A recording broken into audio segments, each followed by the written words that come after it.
Listo. El día de hoy continuaremos con la segunda clase de la unidad 4, que es la evaluación de la sustentabilidad de los agroecosistemas. Y también avanzaremos a lo que es prácticas alternativas de producción agroecológica. En fin, el taller es básicamente cómo vamos a medir si un agroecosistema es sustentable. Y vamos a utilizar la mayor cantidad de parámetros o indicadores agroecológicos. Entonces, siempre nos vamos a regir a este gráfico. ¿Ya? Vamos a analizarlo desde el ámbito político, desde el ámbito social, cultural, ambiental y económico. Y también, dentro del ambiental, que tenemos vamos a referirnos, en el ambiental va a tener 5 subcomponentes, ¿ya? Y esos van a ser los que más vamos a trabajar en el tema agroecológico. Voy a pasarles rápido, quiero llegar a este gráfico. Aquí está, se me fue la presentación. Pero bueno, vuelvo a compartir eso. ¿No es esto?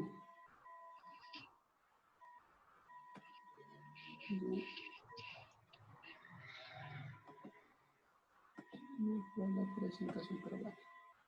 Es este último gráfico.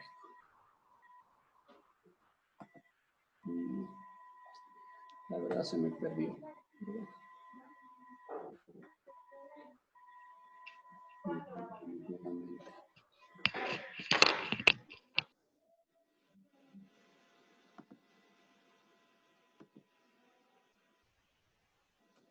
Compartimos.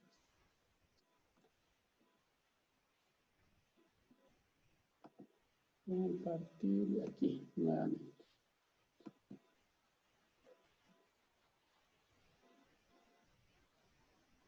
Listo.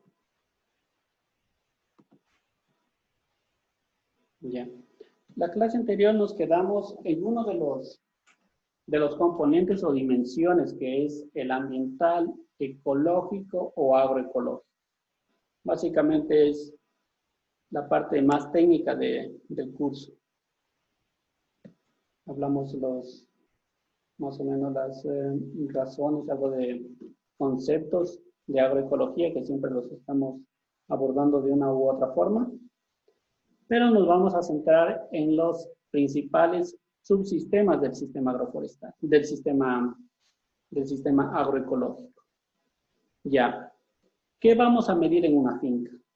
Primero, para saber si es agroecológica, es convencional, vamos a medir primero si tienes un subsistema agroforestal, si tiene o no lo tiene. Entonces, ustedes en la tarea, ¿qué van a ver? Lo primero que van a ver es que tal finca tiene monocultivos, tiene cultivos extensivos, pastizales, bosque o también un sistema agroforestal. Y vamos describiendo. Entonces, ¿qué es un sistema agroforestal? La presencia de especies forestales y frutales combinadas con cultivo. Vamos describiendo si tiene especies forestales, si tiene presencia de especies arbustivas y describir cuáles. ¿Ya? Y también si hay alguna práctica de incorporación de material vegetativo al suelo. ¿Por qué? Normalmente un sistema convencional no hace este tipo de práctica para conservar la fertilidad. Una, conservar, y otra es mejorar la fertilidad del suelo. Entonces, la incorporación básicamente es de la misma biomasa vegetal que se genera en el sistema, en la finca, esa nuevamente se reincorpora. ¿Ya? El siguiente subsistema que vamos a analizar es el subsistema suelo. ¿Cómo está el suelo de la finca? ¿Cómo están manejando los residuos inorgánicos de la finca? Eso es importantísimo. Cualquier sistema productivo va a generar residuos. ¿Ya? Y estos residuos, los más peligrosos son los inorgánicos. Básicamente, los que menos se descomponen. Por ejemplo, el plástico. El plástico es como una maldición dentro de las actividades humanas. ¿Por qué? El plástico, todos saben que tiene de 200 a 500 años para desintegrarse, ¿verdad? Entonces, es más, el plástico y cualquier otro material que sea de lenta descomposición es muy contaminante para el ambiente. De manera general, cualquier material que dura menos de un día se considera una basura. ¿Por qué? Porque tiene que ser utilizable y reutilizable la mayor cantidad de veces. ¿Ya? Segundo aspecto, ¿cómo la finca maneja los residuos orgánicos? La mayor cantidad de residuos orgánicos tienen que ser nuevamente procesados, compostados y nuevamente devueltos al suelo para que otra vez se desintegren a lo máximo y se mineralicen. Nuevamente se hagan minerales, se disuelvan con el agua y esa solución de minerales disueltos, de sales disueltas, la planta logre nuevamente absorberlos lentamente y otra vez incorporarlos. Entonces, es muy importante cómo maneja los residuos orgánicos, tanto de explotaciones pecuarias de animales y también de cosechas. Otro indicador es la implementación de obras de conservación del suelo. La mayor cantidad de suelos que tienen ya una pendiente muy elevada, que una pendiente, una inclinación, diríamos, el parámetro es del 10%. ¿Qué significa? Más o menos, si mido en línea recta 100 metros y mido el ángulo, veo que cada 100 metros se eleva 10 metros. Eso es un 10%. La máxima elevación que podemos tener es la máxima elevación para no hacer obras de conservación de suelo hasta el 10%. Y en 100 metros veo que no hay un desnivel de 10 metros, podríamos no hacer nada. Pero tenemos suelos demasiado pendientes. Ahí amerita ya la conservación de suelos. ¿Qué es la conservación de suelos? Primero, hacer las terrazas, franjas de infiltración, hacer un sinnúmero de actividades que acá les voy a indicar. Esperen un segundo, los tengo por aquí, en este módulo mismo. Veamos conservación del suelo. Compartimos esto.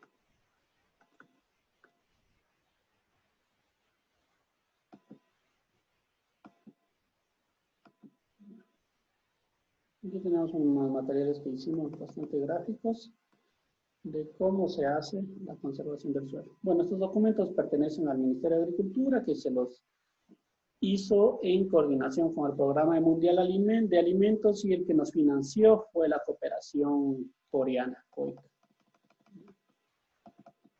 Aquí nos habla de la erosión, lo que habíamos conversado, que en sí es la pérdida progresiva de suelo,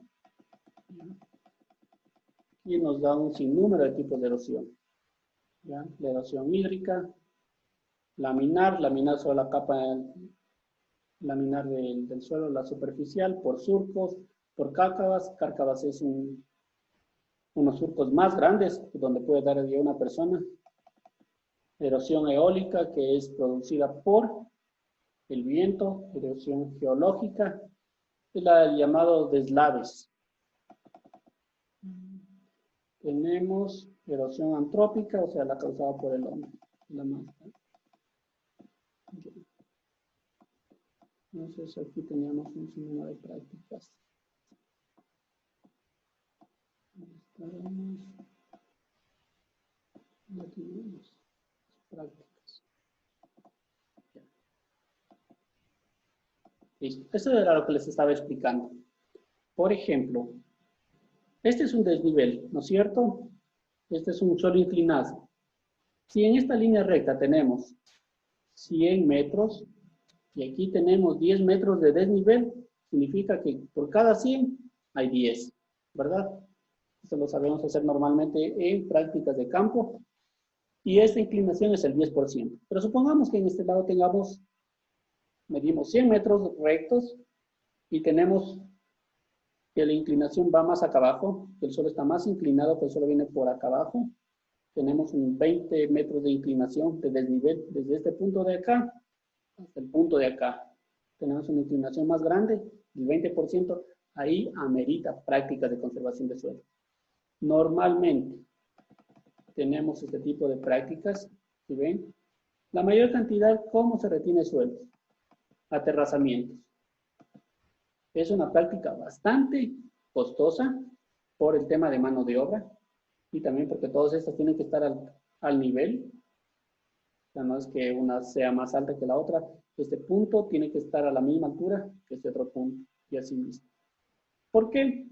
Porque de pronto yo les puedo hacer mal y el momento que viene el agua siempre va a estar a nivel. Y el agua cuando ve un desnivel muy grande empieza a correr con altas velocidades. Entonces, el momento que nosotros aterrazamos y dejamos un nivel plano, ya el agua va a ir, lo que saben decir criollamente, va a dormir el agua. No tiene velocidad. Pero si le pondríamos agua que vaya así en esta forma, así al contrario, ahí sí va con alta velocidad y puede ir destruyendo el suelo. Más que todo, haciendo pérdidas de suelo. ¿Ya? Entonces, otras prácticas son las barreras vivas. ¿Sí ven? Prácticas de conservación del suelo. A esto me refiero. Por ejemplo, hacer el tema de arbustos, herbáceas son estas, básicamente son herbáceas, que son tan agresivas en el crecimiento, pero están en un suelo que no es tan fértil. La verdad, hay cualquier cantidad de suelos ya degradados en todo lado, porque principalmente los van degradando, ¿por qué? Por la ganadería. ¿Ya? Van degradando por la ganadería, los compactan, totalmente este suelo parece muy compacto, y no tienen materia orgánica, no atrapan humedad, y por lo tanto las raíces es muy difícil que puedan absorber los nutrientes. Entonces, ¿qué hacemos aquí? Y además es en una pendiente. Si no estuviera esto, viene una lluvia y se va llevando todo el suelo, todo el resto del suelo que queda.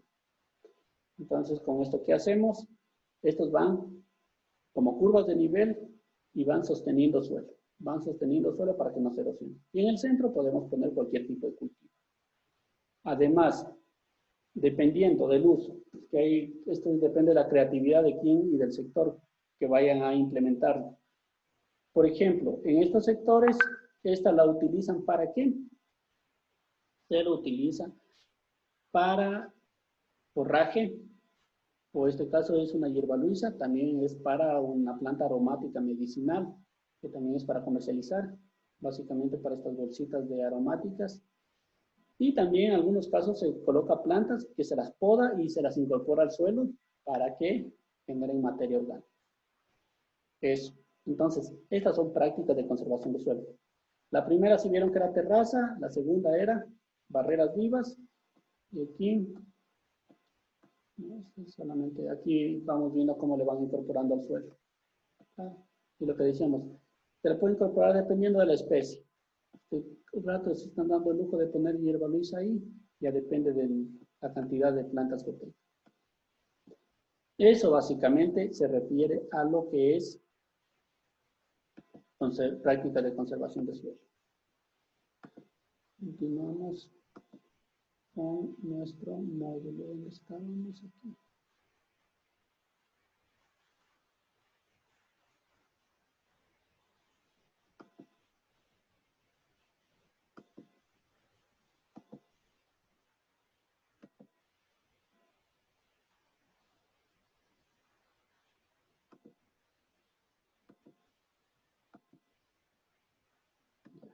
Volvamos al instrumento. Ok. Listo. Esto era en el tema de suelo. ¿Cómo una finca va protegiendo el suelo? ¿O qué prácticas se realiza para proteger el suelo? Estábamos en el tercer punto que dice implementación de obras de conservación de suelo. ¿Ya? Lo otro es el contenido de materia orgánica del suelo. Anoten, pregunta del examen, antes de olvidarme. El contenido ideal de materia orgánica en el suelo es el 5%. ¿Qué significa? que si tomo 100 gramos de suelo, le hago separo la materia orgánica y separo la materia inerte o mineral. 5 gramos van a ser de materia orgánica y 95 van a ser de material inerte. Un suelo que tiene 5% o 5 gramos de cada 100 de materia orgánica es un suelo ideal. Normalmente los suelos que son compactados, que son con aplicaciones de exceso de fertilizantes, porque el fertilizante quema, estas sales queman muy aceleradamente la materia orgánica y más que todo matan un sinnúmero de microorganismos del suelo. Por lo tanto, el suelo queda sin nada de vida o vida muy reducida. El tipo de materia orgánica estamos hablando de, diríamos, de 2, del 1%, es muy bajo y es alarmante, porque un suelo que no tiene alto contenido de materia orgánica no retiene ni nutrientes. O sea, yo puedo almacenar cualquier cantidad, puedo aplicar cualquier cantidad de fertilizantes, llega la lluvia, llega el agua de riego, los disuelve y se van como sales. Pero en el tema, cuando tiene materia orgánica, ¿qué pasa? Los microorganismos de la materia orgánica se alimentan de estos minerales, se alimentan, crecen y lo almacenan en sus cuerpos, que luego pues se van desintegrando ellos mismos. El hecho es de que es como una esponja la materia orgánica que absorbe cualquier cantidad, primero humedad, nutrientes y sobre todo vida, ¿ya? Es importantísimo. Entonces, el contenido de materia orgánica en el suelo, el ideal es el 5%. Suelos que tienen menos del 5% hay que trabajar muchísimo para que se realice el abonamiento. Incorporación de biomasa al suelo está muy relacionado a la cantidad de materia orgánica. Biomasa, ¿qué dijimos? La biomasa es toda la materia orgánica o la materia proveniente de los seres vivos. Y también vamos a ver si una finca hace elaboración y aplicación de abonos orgánicos. No solamente compost. En algún momento solo se pensaba que la agricultura orgánica o la agroecología solamente se basaban en la incorporación de abonos orgánicos. Perdón, en la incorporación de compost. No.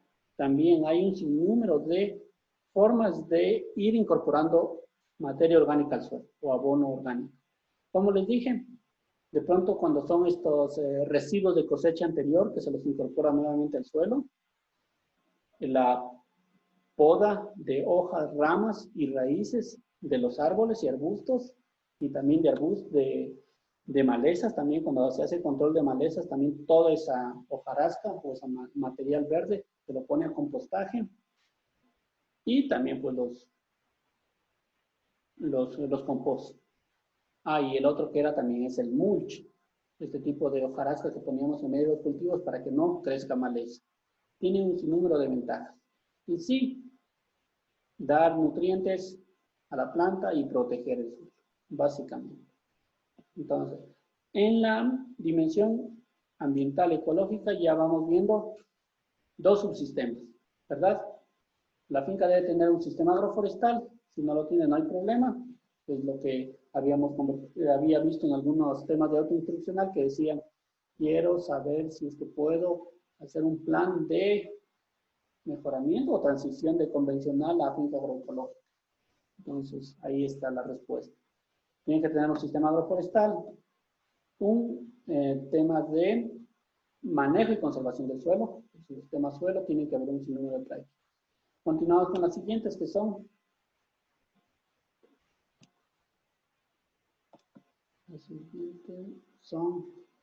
subsistema cultivos. ¿Bien? El subsistema cultivos va todas las prácticas agroecológicas que hacemos con los cultivos. Primero, cuando vamos a diagnosticar una finca, ¿qué necesitamos saber? ¿Cuántas especies de cultivos tenemos ahí? Entre mayor biodiversidad es mucho mejor, porque tenemos mayor cantidad de productos, primero para la soberanía alimentaria de las personas, para el autoconsumo, y luego también siempre tiene que haber un cultivo principal para la comercialización. Analizamos qué otros parámetros, los cultivos asociados.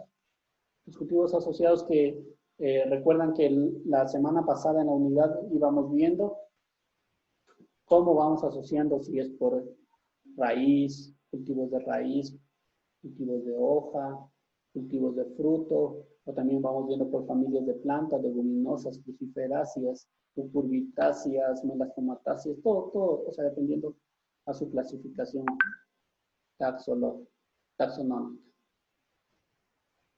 Otro, el tema de rotación de cultivos. ¿Se hace rotación de cultivos, sí o no? Estos dos, cultivos asociados y rotación de cultivos, reducen en gran cantidad el ataque de plagas y enfermedades. Reducen en gran cantidad. ¿Por qué? Decíamos, cuando analizábamos el módulo de plagas y enfermedades, básicamente, ¿qué veíamos? Que con una plaga ve gran cantidad de disponibilidad de un alimento y no tiene depredadores, esta crece y va a seguir creciendo hasta que se le acabe el alimento, hasta que se destruye el cultivo. Pero eso se contrarresta con cultivos asociados y rotación de cultivos. ¿Por qué? Ustedes solo hagan una pequeña reflexión. Vayan a una área que no sea agroecosistema, vaya a un ecosistema. ¿Qué tenemos? Un sinnúmero de plantas silvestres. ¿Han visto de pronto que algunas de las plantas han sido totalmente afectadas por plagas? No, no encuentro. Porque esas plantas han venido sobreviviendo entre ellas y más que todo, están diversos los ecosistemas de aquí, del Ecuador sobre todo, que no le dan oportunidad que una plaga en condiciones naturales, digo condiciones naturales, se sobre reproduzca. Las plagas se sobre reproducen cuando tenemos monocultivos extensivos. Por ejemplo, caso típico, ustedes de tal temporada van a ver de enero, febrero, van a ver toda la costa ecuatoriana, los ríos básicamente, babahoyo, baba sobre todo, llenos de ¿qué? Cultivos de arroz. Entonces, imagínense que llegue una plaga. Así llegue una plaga, una mínima cantidad de insectos, van a tener alimentos para esta vida y para la otra. Así que van a tener que reproducirse en grandes cantidades para poder absorber todos esos cultivos. ¿Verdad? Entonces, sí es bastante complicado esto. Escalonamiento de cultivos es algo casi como rotación de cultivos. Escalonamientos, por ejemplo, no lo hacen con cultivos de ciclo corto. ¿Qué dirían? En lechugas, se me ocurre. Las lechugas estamos a los 40, 45 días, ¿verdad? Entonces, en el día 0 siembro lechugas. Sale a los 45 días. Normalmente, ¿qué haría? Espero el día 45 y siembro el siguiente cultivo de lechuga, ¿no es cierto? Pero no. ¿Qué hacemos? En la primera semana siembro lechugas, ¿para qué? Y en la segunda semana también sigo sembrando lechugas en la parcela de al lado. Y en la tercera semana, ya a partir del día 45 ya tenemos la primera producción. La siguiente semana, la otra producción que fue una semana más tarde. La otra semana, otra producción más tarde. Entonces, ¿qué hago? Voy escalonando poco a poco para tener disponibilidad de un cultivo de forma permanente. Eso es en escalonamiento de cultivo. Escalonamiento, rotación de cultivos, solamente es para cultivos de ciclo corto o cultivos anuales o cultivos que duran menos de un año. Y el otro tema en el subsistema cultivo es cómo manejo las plagas y enfermedades. Ese es el decisivo, porque la mayor cantidad, al no hacer prevención, al no haber realizado asociación de cultivos, rotación de cultivos, manejo de plagas, no hacen manejo, solo hacen control de plagas.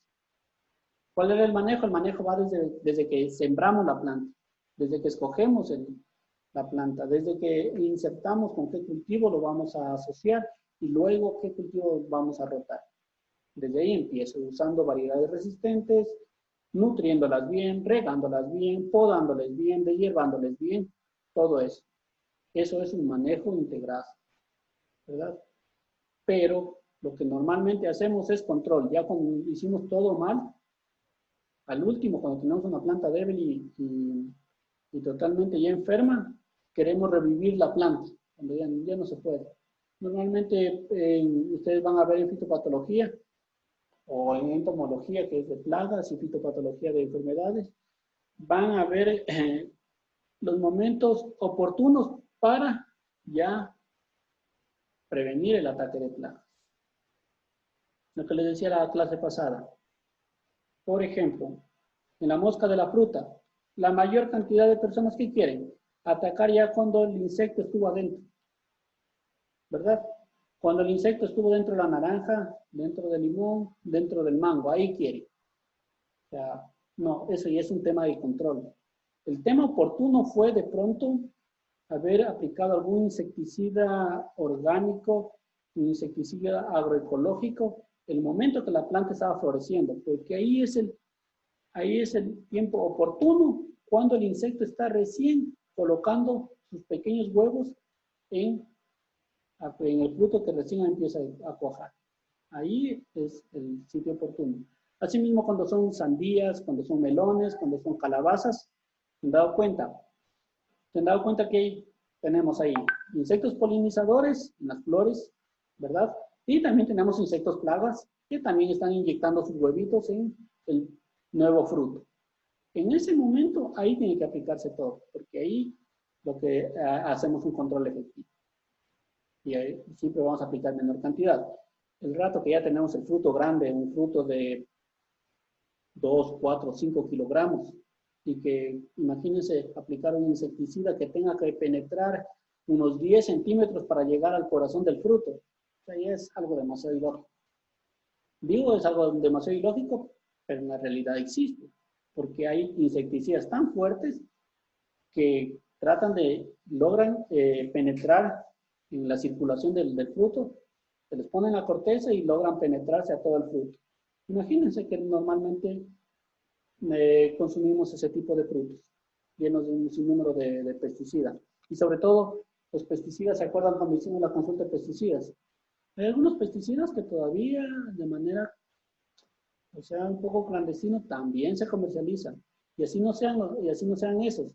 Hay pesticidas que en altas concentraciones son más tóxicos que estos pesticidas prohibidos.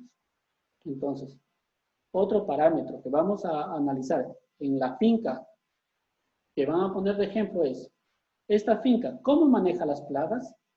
¿Solo hace control o también ya empieza a hacer otras actividades atrás antes de que se presente el problema? ¿Bien? Como los que les acabé de decir. El subsistema pecuario. Subsistema pecuario o crianza de animales. ¿Qué también vamos a medir en una finca? Vamos a decir, a ver, esta finca va a tener que, ¿cuántas especies de animales tiene? Pollos, gallinas, patos, cuyes, conejos, cerdos, vacas, cabras, peces, etc. Los que tengan. ¿Cómo es la producción de alimentos? La mayor cantidad de alimentos los compran en forma de balanceado, es decir, se la quiebra. O también los producen en la finca. Grandes explotaciones de ganado que hacen, que producen su propio forraje. Tienen la misma cantidad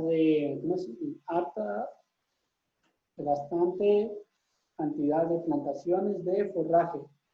Tienen el maíz forrajero, tienen algunos tipos de pastos que son bastante nutritivos. Además, ¿qué hacen con estos pastos? Porque las cosechas siempre son en 3, 4 meses tenemos cosecha, tenemos alta abundancia, pero si el animal no avanza a comer la gran cantidad de pasto que se generó, ¿qué hacen?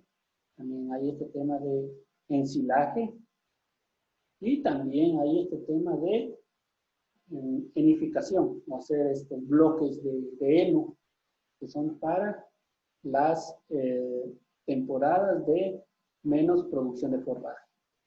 Entonces, ese es un tema de sostenibilidad de la finca. Una finca que tiene animales y la mayor cantidad de forraje o alimento para animales compra, es una finca que se va a ir a la quiebra. ¿Por qué?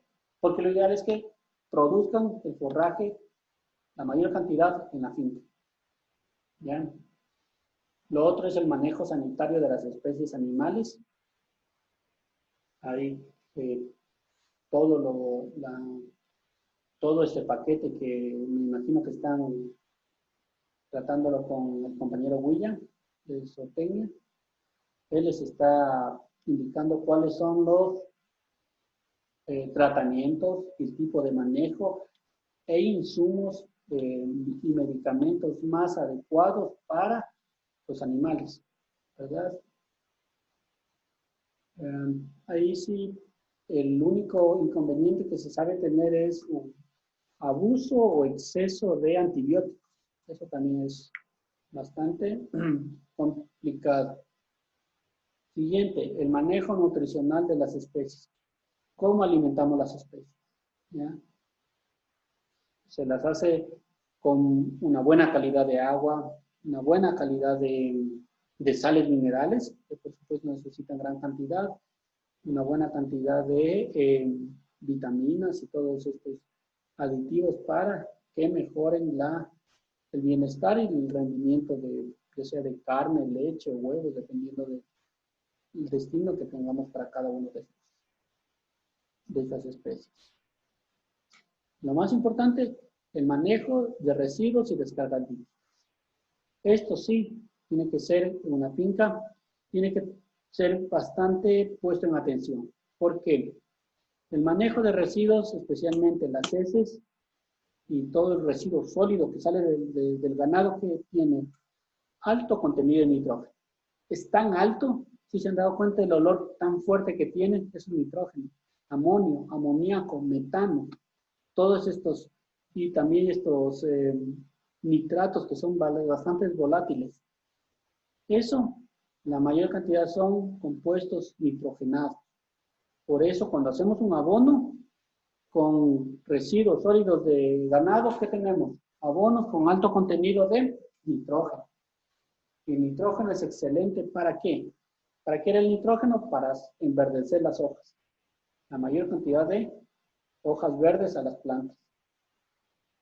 Entonces, es muy útil, muy asimilable los residuos sólidos del ganado. Lo otro, las descargas líquidas. Esto sí hay que tener mucho cuidado porque todas las descargas líquidas, en lo posible, hay que evitar que vayan a las vertientes de aguas naturales, en lo posible. Entonces, hay procesos para fermentarlas, hay procesos para hacer bioles o tipo de abonos líquidos, con tal de que primero se desintegren y luego tengamos una sustancia, un líquido ya muy inofensivo para las plantas. Más que todo que sea abono, ¿verdad? Y tenemos el subsistema hídrico. Hay que determinar cómo se maneja el agua de la finca. ¿La manejamos temporal? ¿Ya? ¿O cómo contribuye la finca a conservar las vertientes de agua en zonas de protección hídrica? Hay algunas fincas que están muy cerca a las zonas de protección hídrica, la están cuidando, la están contaminando. Eso es muy interesante saber. Las fuentes de agua de la finca también es bastante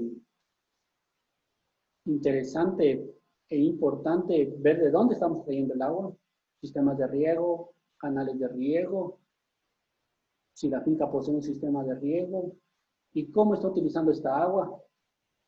De manera general, lo que sí les voy a decir, que la provisión de agua siempre ha sido un tema de debate aquí en el Ecuador. Siempre ha sido. Es más, al igual que la tierra, la repartición del agua y la tierra aquí en el Ecuador fue ya repartida, esa herencia hace cientos de años. Entonces, la mayor cantidad, ¿dónde está concentrada? En los ingenios azucareros, en las haciendas bananeras, en las haciendas de exportación sobre todo. Eso ya tienen derechos del agua hace años, hace cientos de años. Entonces, y el agua que sobra es así, repártanse el resto. Y esa siempre ha sido la pelea. Por una parte. Por otra parte, es que el agua aquí en el Ecuador nace las vertientes de las zonas altas de los Andes. Entonces, todo el agua que tenemos, que corre en los ríos, ¿dónde se genera? Se genera siempre en las partes altas, en los páramos sobre todo. ¿Ya? Entonces, ¿qué pasa? La realidad del Ecuador. El Ecuador es que constantemente se están destruyendo páramos, constantemente se está destruyendo bosque, se está destruyendo zonas arbustivas de las montañas sobre todo. ¿Y qué pasa con el agua? El agua no es almacenada adecuadamente. Entonces, si normalmente, en condiciones normales, llovía, ¿qué? Me invento, llueve unos 5 días consecutivos, el agua queda almacenada en estos bosques que hacen forma de esponja, o en estos páramos, o toda esta vegetación con sus raíces, con sus ramas, hacen forma de esponja, y se almacena todo durante toda esta cantidad de 5 días, se almacena el agua y empieza a liberarse, diría para unos 2, 3 meses, sigue, libera lentamente y va distribuyéndose hacia hacia los vertientes naturales, ¿sí? En tierras bajas, la verdad. ¿Qué ocurre normalmente? Son destruidas, son quemados, son urbanizados, son abiertas carreteras, son deforestados, ¿sí? Todo ese tipo de cobertura vegetal que tenemos en la parte alta, constantemente en el Ecuador está destruyendo. ¿Qué pasa si llueve 5 días unas fuertes lluvias? Todo el agua no es retenido. Y lo que es, baja con todo. Si cayeron, digo, una fuerte aguacero, unos 40 milímetros por día, o sea, 40 litros de agua por metro cuadrado cayeron en tal sector, esos 40 litros por metro cuadrado, en horas ya está en la parte de abajo. Nunca se retuvo. Y llegó con tanta fuerza que fue haciendo crecentadas, fue erosionando suelos, fue haciendo derrumbes, deslaves, fue inundando todo. Y toda esa agua innecesaria está en la parte de abajo, normalmente. Cada vez vamos a tener más deslaves, más inundaciones y se sigue destruyendo la cobertura vegetal. Entonces, ¿y qué pasa? Todo ese catástrofe lo vamos a tener en pocos días y luego de esto pasa la lluvia y los próximos días ya no vamos a tener agua porque todo el agua ya se fue, ¿verdad? Entonces, es un tema de regulación hídrica. Entonces, por eso dice, conservación de vertientes de agua y zonas de protección hídrica. ¿Qué son las zonas de protección hídrica? Son todas las áreas de cobertura vegetal alrededor, que son tan importantes para que pueda conservarse el agua. Las fuentes de agua de la finca, también es muy importante, y si es que posee un sistema de riego. Lo ideal es sistemas que ahorran agua, que utilizan la mínima cantidad de agua. Si posee infraestructura de almacenamiento de agua, esta finca posee o no posee almacenamiento de agua, es muy importante. Y también si la finca posee infraestructura de drenaje, para que si tiene todos esos canales subterráneos, que en caso de que se inunde el agua, puedan desfogar excesos de agua, para que no se destruya también el suelo. Y también el uso eficiente del riego. Sistemas de riego presurizado. Técnicamente se dice presurizado. ¿Por qué? Porque es un riego que funciona solamente a presión. Entonces, el método convencional de regar, ¿cuál es? El método por gravedad. Hacen una zanja grande y van así abriéndole camino para que el agua vaya siguiendo su curso y vaya regando. Pero para el tema de optimización de agua se utiliza la presurización, la presión. Entonces solamente agua en tuberías que va distribuyéndose en las plantas gota por gota, o en aspersión tipo lluvia, o microaspersión cuando son tipos de cultivos frutales sobre todo. Todos esos tipos de riego son muy importantes. Déjenme ver si creo que tenía algún documento de esto. Un segundo.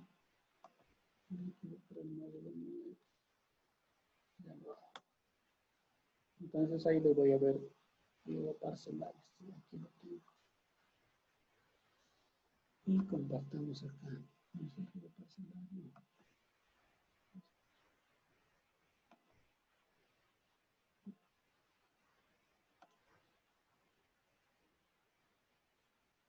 Vamos a compartir el riego.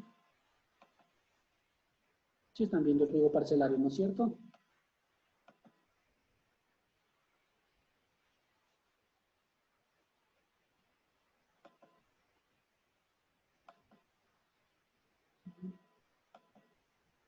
Aquí está.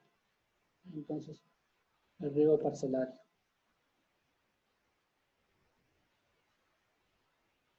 Vamos hablando de...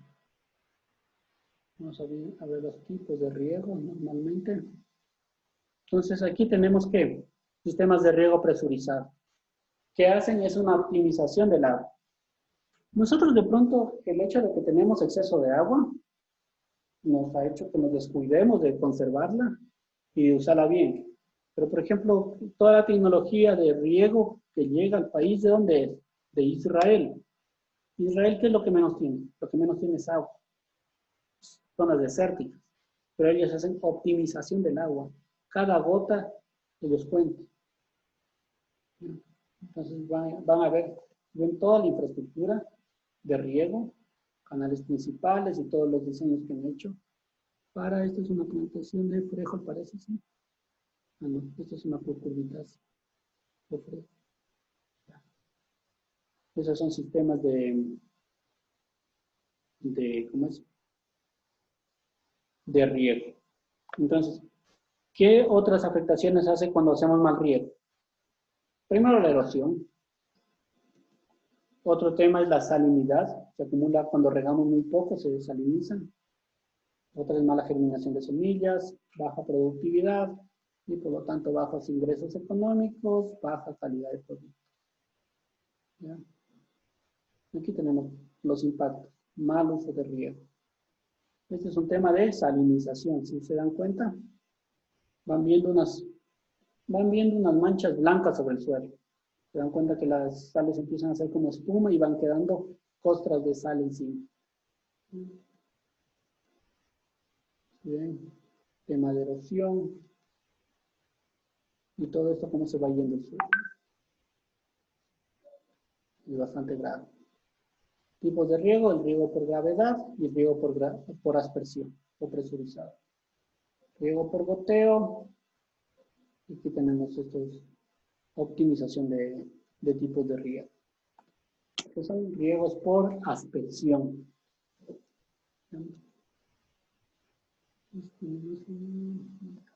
Volvamos a nuestra presentación.